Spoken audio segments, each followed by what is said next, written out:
Bonjour les amis, nous sommes toujours dans notre partie géologie où nous étions en train de voir les ressources géologiques en RDC. Dans la première partie, nous avions découvert 2 des 4 trésors de la RDC, notamment les principaux gisements et les ressources en eau et en énergie. Dans cette deuxième partie, nous allons voir les matériaux de construction. Les habitants des différentes régions de la République démocratique du Congo ont su développer des solutions astucieuses pour s'adapter au contexte et répondre à leurs besoins en utilisant les ressources disponibles localement. Ceci occupe encore aujourd'hui une place très importante dans la production de leur logement. De ce fait, les cultures constructives du pays reflètent toujours bien la diversité des territoires, les climats, les ressources naturelles, que ce soit la diversité des matériaux utilisés, des savoir-faire, des mécanismes d'adaptation aux aléas et plus particulièrement en milieu ruraux et périurbains que s'oriente notre cours. Mais quels sont les matériaux de construction utilisés en RDC?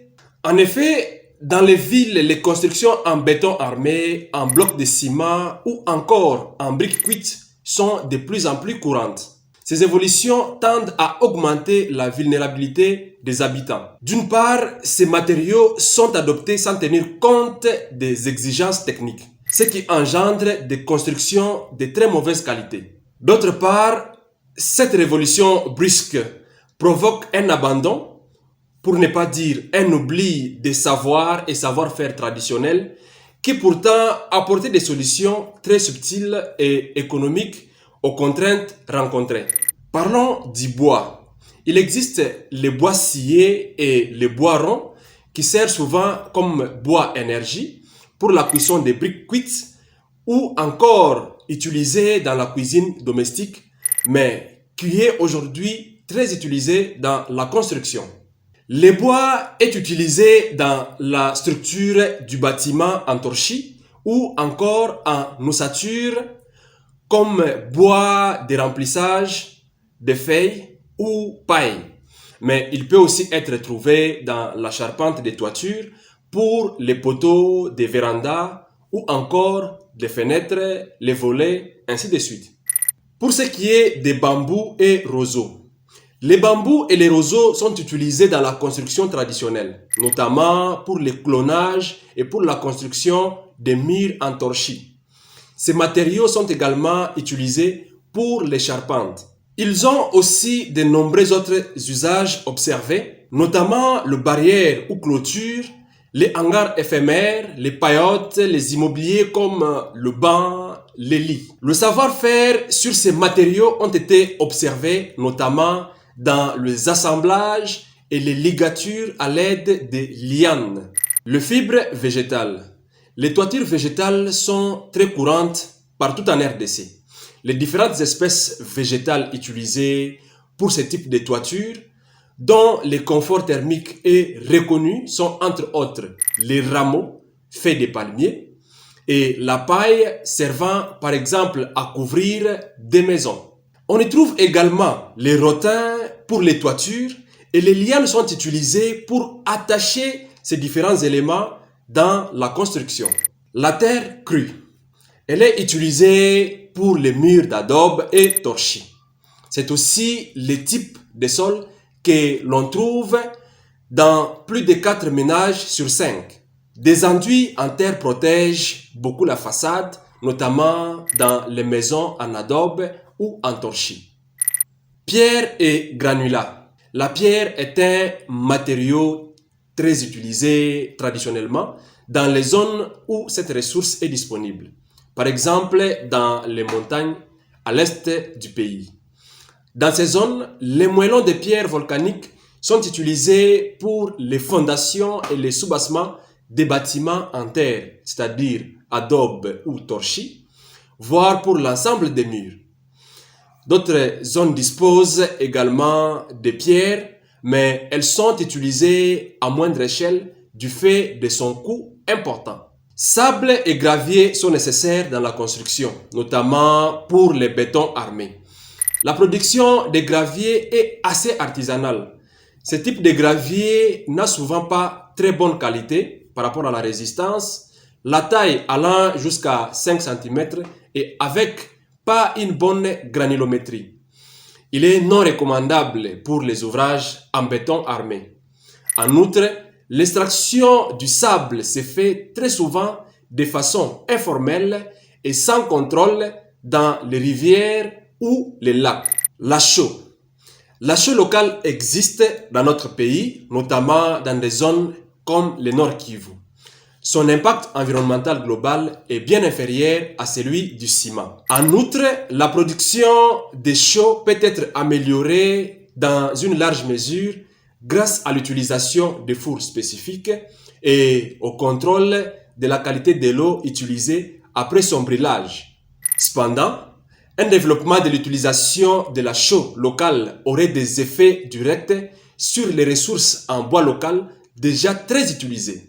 Un tel développement devrait se faire avec des programmes spécifiques pour la gestion de la production locale de chaux et la préservation des ressources en bois. La chaux est utilisée dans la fabrication des blocs de chaux, mais aussi comme mortier et particulièrement utilisée ou adaptée à la réalisation d'enduits sur les murs de terre.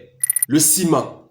Le ciment est utilisé pour la fabrication des blocs de sable-ciment, pour les structures en béton armé et pour les sols en ciment, surtout en milieu urbain. Il existe une grande pénurie en matériaux de construction industrielle, surtout de ciment. Les structures en béton armé sont très chères pour la plupart des habitants de notre pays. Le métal. Les tôles sont très utilisées pour les toitures. Plusieurs types de couvertures à base de tôle sont disponibles en RDC et presque partout à Kinshasa. La plus courante et la plus disponible est la tôle ondulée. Elle existe en plusieurs épaisseurs et en plusieurs longueurs. Dans l'est du pays, ces tôles sont généralement importées du Kenya. Des tôles galvanisées neuves ou de réutilisation sont présentes dans près de 38% des ménages, notamment en milieu urbain. Elles sont parfois utilisées également pour fabriquer des portes et des fenêtres. L'acier pour la construction en béton armé se trouve en quantité variable dans les marchés des villes. Le fer ferraille, communément appelé barre de fer, sont utilisés notamment pour différentes solutions d'accrochage des charpentes au mur à travers les colonnes, ceintures et autres. Toute une variété de clous et vis peut être trouvée sur les marchés des matériaux. Bâches plastiques. Les bâches plastiques sont notamment utilisées pour les couvertures des abris d'urgence pour des personnes déplacées. Elles sont aussi présentes dans le mur pour améliorer les problèmes liés à l'étanchéité et des couvertures d'autres maisons avec les mêmes finalités. Briques et tuiles cuites. Avant le développement de la filière de production et de commercialisation du ciment, les briques cuites étaient les matériaux les plus utilisés dans la construction formelle. Il existe des tuiles cuites industrielles et des tuiles cuites faites à la main, pas très utilisées. Ces matériaux comportent un impact environnemental très important du fait du besoin de combustible pour leur combustion. Ces matériaux comportent un impact environnemental très important du fait du besoin de combustible pour leur cuisson. Blocs de terre comprimés. Il existe des blocs de terre comprimés, souvent stabilisés au ciment, mais ils sont très peu utilisés. Les autres matériaux, comme l'huile de vidange. L'huile de vidange est donc utilisée pour la protection du bois, notamment les bois de charpente. Résidus de la fabrication des boissons locales. Ce matériau est utilisé pour la stabilisation des enduits en terre des maisons. Bouse de vache. Ce matériau est utilisé également pour stabiliser les enduits en terre et les mélanges en terre des murs entorchis des maisons. Pavement. Pour les sols des maisons en milieu reculé, Seulement 3% des foyers ont des sols construits avec les matériaux autres que la terre et le sable. À l'exemple des carrelages, bouses, palmes, bambous, planches en bois, moquettes, etc. Nous sommes arrivés à la fin de notre partie d'aujourd'hui, mais nous allons passer à quelques questions de révision. Parmi les matériels de construction étudiés, citez deux et dites leur importance. Les ciments. Nous avions appris aujourd'hui que le ciment est utilisé pour la fabrication des blocs de sable et ciment, pour les structures en béton armé et pour des sols en ciment, surtout en milieu urbain. Nous avons aussi appris qu'il existe une grande pénurie de matériaux de construction industrielle, surtout dans les cas de ciment.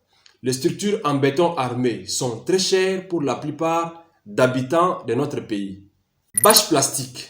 Les bâches plastiques sont utilisées notamment pour des couvertures, des abris d'urgence pour les personnes déplacées. Nous avions aussi appris que les bâches sont utilisées ou présentes dans le mur pour améliorer des problèmes liés à l'étanchéité ou des couvertures d'autres maisons avec les mêmes finalités. Merci.